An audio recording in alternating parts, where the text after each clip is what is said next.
Hello welcome साथीहरू, नमस्कार। सेवा जोचोलबा फेफुल्ला घोरले मिक्स अर्ग्यानिक ब्लगमा अहिले म लगायत मेरो आदरणीय दाइ अनि काका हामी तीनजना चाहिँ आज एउटा यसो जङ्गलतिर हाम्रो दानाबारीमा रुद्राक्षबारीको रुखहरू ढलौँ अनि बाटोमा चाहिँ मौरी पनि छ। यो असार महिनामा चाहिँ यसो हुने ठाउँ भनेर होइन, बी हन्टिङको लागि हामी गइराखेका छौँ। ओइ आधुनिक घर त खोइ बोकिएछ त, लिनु जानु पऱ्यो नि फेरि। ल घर पनि बोकेर जानुपर्ने छ। यो चाहिँ त खुर्पा बोकेर पर्खिँदै गऱ्यो, 2 बारी पाला लानुपर्छ। काका चाहिँ अब रुख ढलाउने मान्छेलाई के भन्नु होइन। ल हो खोइ म बनाउँछु, लाइटर निकाल त। यस्तो बेरै गर्दै गर्नु, म यो भ्या गर्दै गर्छु। तपाईँको तयारी गरौँ।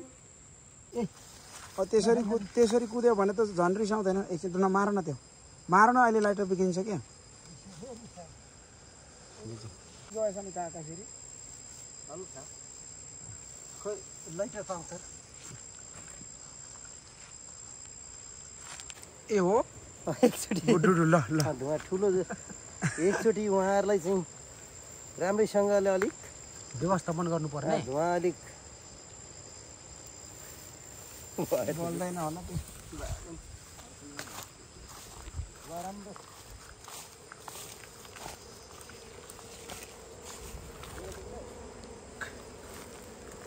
काट्यो नि त चाका।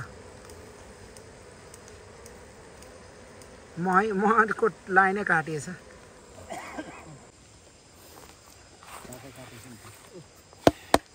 अब यो आधुनिकमा राख्नुपर्ने हुन्छ। कस्तो यतापट्टि आइपुग्यो त यो धुलो चाहिँ फेरि लु भयो गजब काका भयो। हो मेसिनले काटिएको रहेछ। खोइ दाजु प्लास्टिक ल्याउँ त त्यहाँको सोचाउनुपर्छ।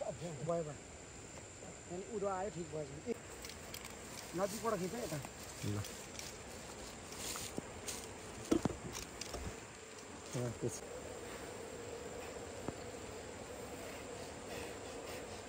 सानो पाना रहेछ, कसरी अल्झाउनु त? खोइ म राख्ने चाहिँ उता राख्नु त।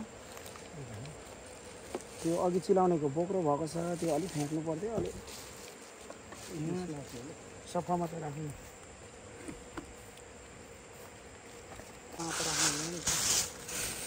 डबल राख न, बाहिरबाट पोक्यौँ।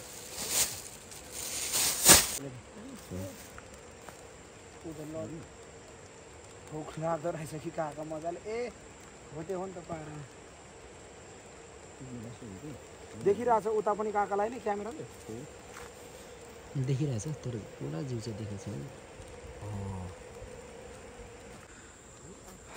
ल साथी हो, मह भनेको टन्न लगाएको रहेछ नि त। मह त नि बै अब यता फ्रेममा सबै कसकुस भइसकेको छ। अझै छ काका भित्र? एकदमै छ। अब्बै हिजो गनाएको सुँगिन जस्तो छैन। मैले सुँग त भनेको सानो गनायो त। मलाई किन कस्तो लाग्छ हो, सुँगेरै पत्ता लाग्ने। सानो लाग्यो मैले सुँग भनेको हो त भने यसो सुँगेको त मक गनायो नि त राख्नु छ बाँच्नु सुँग जस्तो। त्यहीँबाट थाहा पाउँछ। टुक्रा टुक्रा पो आयो। अप्ठ्यारो होला। ल हो अब त्यो अब यो बच्चा चाहिँ फ्रेममा हाल्न सकिँदैन।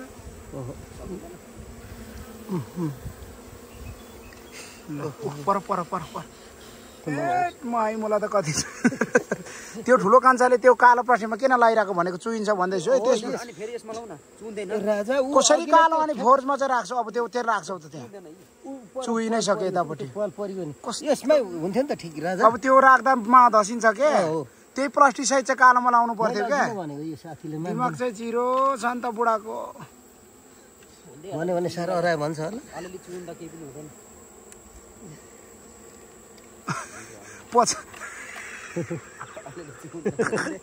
कति छाडा मान्छेको त नि कुरा त।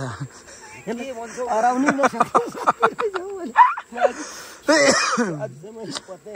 हो त्यो त्यतै राख्नु काका त्यो उसँग नाम्नु अब अर्को कालो प्लास्टिकमा लाऊ तिमीले चाहिँ डबल लाऊ अर्कोमा पनि त्यसो गरौँ किन लोभाउनु हुँदैन ए बाबा लोभाउनु होइन सुरक्षा भन्ने कुरा चाहिँ के हो कसो गर्दा राम्रो हुन्छ भन्ने हो क्या तिमी त अनि काममा हिँड्दा नि बाजी सघाउने मात्रै पो रहेछ त मान्छे त त्यही लाग्यो जङ्गल फाँडो जाउन भन्यो भने उफल्नाले गरिहाल्छ काका त यसो मान्छे डोर्याउनु सक्दैन जब रुख लडाउनु गइसकेको फाँड्दै न झोडी भनेको आफैले सक्छ भन्छ मेसिन 10 केजीको मेसिन अनि खुरपयकतिर गऱ्यो भने तिमी चाहिँ ढुङ्गामा बस्नु रमित हेर्नु ठुट्टामा बस्नु रमित हेर्नु अघि मैले त उहाँलाई रुख लडाउँदै थाहा पाएको केटाले कतिको काम गर्छ गर्दैन भन्ने कुरा छ नि रहेछ नि त म त टर्ने रहेछ यताको टुक्रोमा पनि छ तर काकाले यसको चाहिँ उनै कालै गर्ने रहेछ नि त मलाई त्यो पारा नआउने रहेछ कस्तो राम्रो टोड्का खोजी पाएको रहेछ नि यिनीहरूले नि उ त कट्नु आँट्यो काका तल मानेको पातको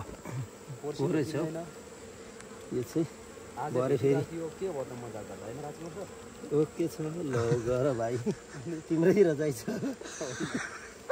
बोलिराख जे बोल्छ बोली बाचिन्जेल बोलिराख गरी पनि राख खाइ पनि राख लाई पनि राख केही छैन आखिर के गर मरेपछिको स्वर्ग कसले पो देखेको छ र गीतले भन्छ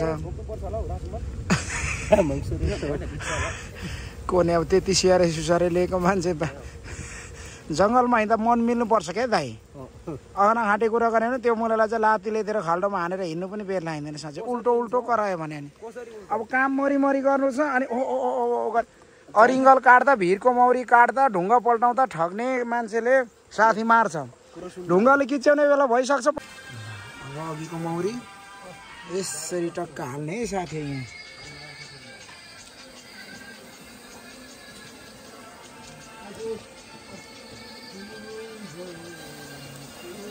चिन्नु उता त नि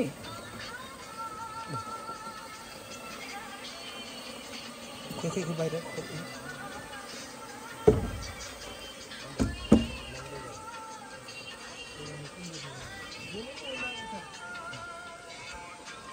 ओइ चिन्नु खोज्दैछ है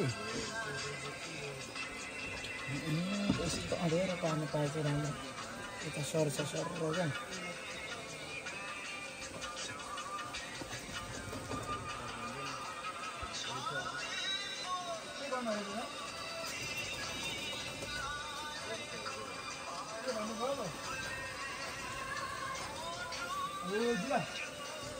चिलेको हेर न चिले तपाईँलाई चिलेको छैन यसरी टक्क गर्नु पर्यो नि त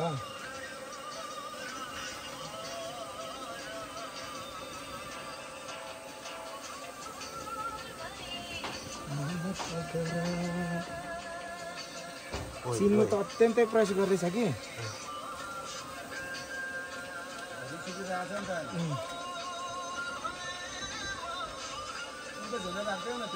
होइन अब यसै गर्ने हो अब बिस्तारै सर्दै जान्छ फेरि ठाडो भयो भने ठाडो सर्छ क्या मौरीको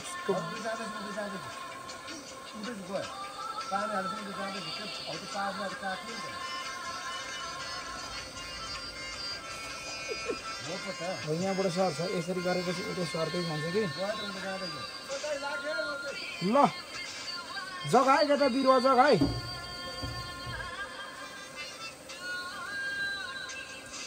अब राना सर्यो भने चाहिँ आफै सरिहाल्छ क्या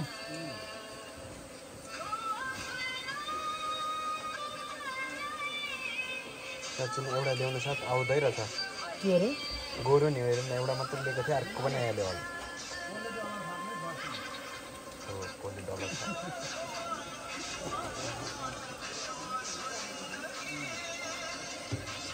कस्तो मौरी थोरै उडेन हौ कहाँ उनीहरूतिर बेसारी चिल्छ रातो लुगा भने यिनीहरूले मर्ने गरी चिल्छ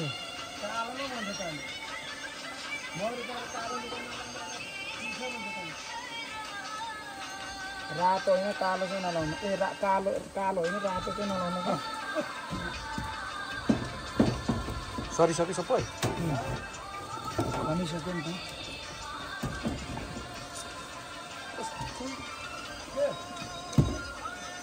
कस्तो मजा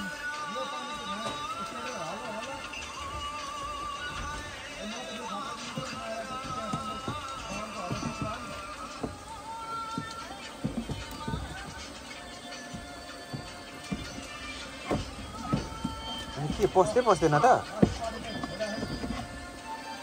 के भएको यो